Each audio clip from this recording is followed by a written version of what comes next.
ازيكم يا بنات؟ عاملين ايه؟ يا رب تكونوا بخير. بصراحة الفترة اللي فاتت كنت حاسة اني مشتتة شوية. ساعات انام متأخر، اصحى متأخر، اضيع وقت على الموبايل، واليوم يخلص من غير ما احس اني عملت حاجة مفيدة.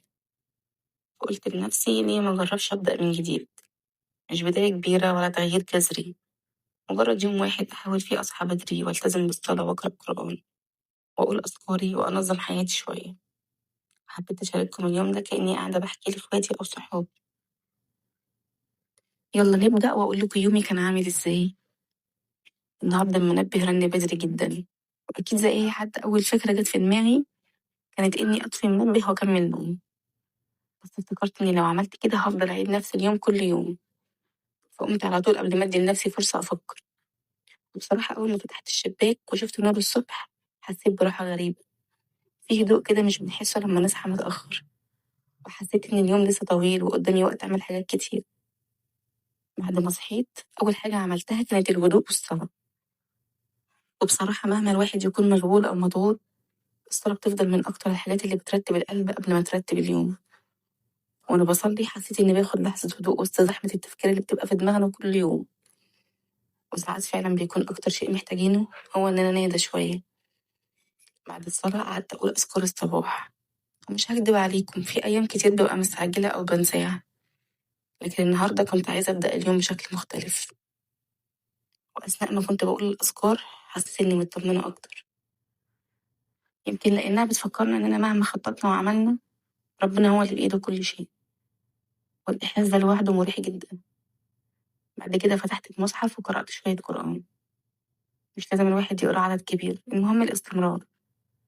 وأكتر حاجة بحبها إن قراءة القرآن الصبح بتخلي بداية اليوم أهدى بكتير، بدل ما أول حاجة نشوفها تكون إشعارات أو فيديوهات أو أخبار تقفلك من اليوم كله. بعد كده جه وقت الفطار، وبصراحة كنت بحاول أعمل حاجة بسيطة لأن ساعات بنفكر إن التنظيم لازم يكون مثالي أو معقد، لكن الحقيقة إن الحاجات البسيطة هي اللي بتستمر. وأنا بفطر كنت بفكر في الحاجات اللي محتاجة تتظبط في حياتي. جبت ورقة وقلم وبدأت أكتب إيه الحاجات اللي مأجلاها، إيه الحاجات اللي نفسي أعملها، وإيه الحاجات اللي بتضيع وقتي.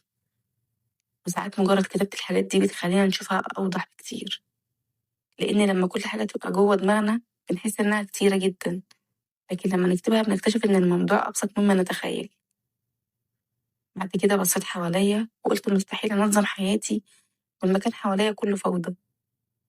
فبدأت أرتب أوضتي وأرتب السرير، لميت الحاجات اللي مش في مكانها، نظمت المكتب شوية. والحقيقة إن ترتيب المكان بيفرق جدا في الحالة النفسية. أول ما المكان يبقى مترتب بحس إني أهدى وأقدر أركز أكتر. ومن الحاجات اللي كنت مركزة عليها النهاردة إني أقلل استخدام الموبايل، لأن بصراحة ساعات بندخل 5 دقايق ونلاقي نفسنا ضيعنا ساعة كاملة.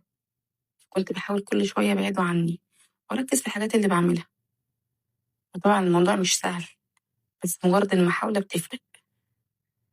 بعد كده شربت مية أكتر خلال اليوم وحاولت أهتم بأكلي وأخد شوية راحة لما أحتاج، لأن ساعات بننسى إن الاهتمام بالنفس مش رفاهية، ده شيء أساسي.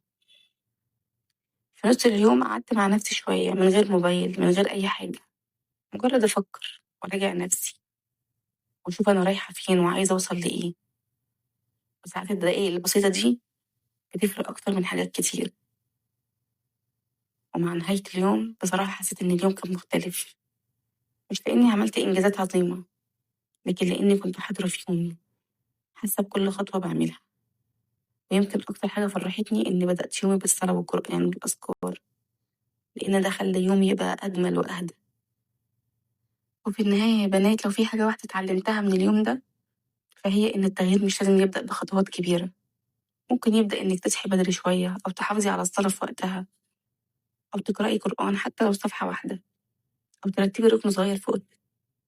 الحاجات الصغيرة دي مع الوقت بتعمل فرق كبير جدا. ولو حبيتوا أعمل تحدي 7 أيام كامل لتنظيم الحياة وتحسين العادات اليومية خطوة بخطوة، اكتبوا 7 أيام في التعليقات. وما تنسوش اللايك والاشتراك لو الفيديو عجبكم.